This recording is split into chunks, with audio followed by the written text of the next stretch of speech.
चलिए देखिएगा बच्चों, एक छोटा सा टॉपिक डिस्कस करते हैं इनऑर्गेनिक केमिस्ट्री का। कोऑर्डिनेट बॉन्ड है ना। कोऑर्डिनेट बॉन्ड को हम लोग दूसरे नाम से भी जानते हैं, जिसका नाम क्या है, डेटिव बॉन्ड। तो अक्सर पूछ लिया जाता है कि डेटिव बॉन्ड किसको बोलते हैं, तो कोऑर्डिनेट बॉन्ड को हम लोग क्या बोलते हैं, डेटिव बॉन्ड बोलते हैं। दूसरा पॉइंट देखिएगा, अलग तरीके का बॉन्ड नहीं है।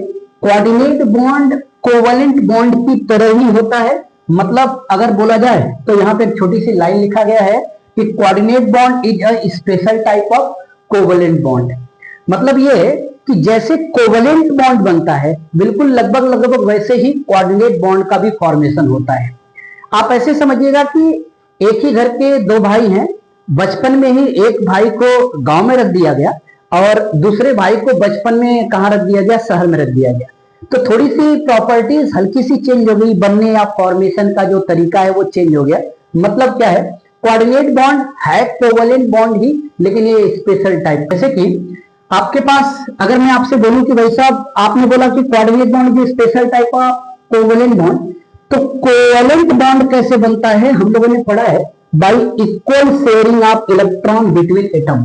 एटम के बीच में इलेक्ट्रॉन के इक्वल शेयरिंग से जो बॉन्ड बनेगा वो कौन सा बॉन्ड होगा, कोऑर्डिनेट बॉन्ड होगा। जैसे मैं आप छोटा सा एग्जांपल लेने का काम करूं कि आपके पास मान लीजिए यहाँ पर ए है और यहाँ पर आपके पास मान लीजिए बी है।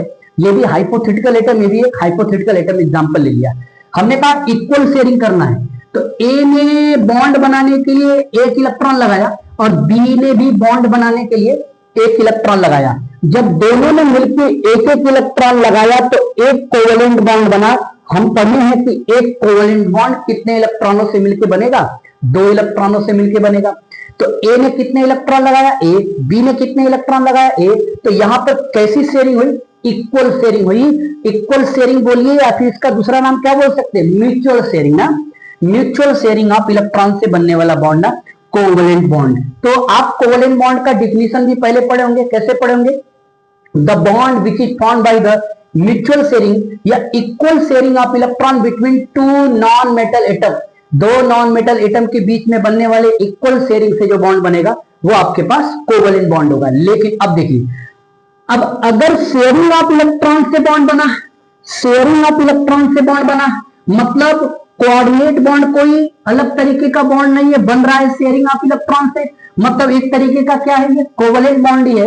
लेकिन अगर इक्वल शेयरिंग से हुआ तो कोवलेंट बॉन्ड, और वही इक्वल शेयरिंग न होकर के अनइक्वल शेयरिंग हो गई तो ये कैसा बॉन्ड हो गया आपके पास, कोऑर्डिनेट बॉन्ड हो गया। अब अनइक्वल शेयरिंग का क्या मतलब है, बिल्कुल वैसे ही एटम लेते जैसे आपके पास ए है, अगला आपके पास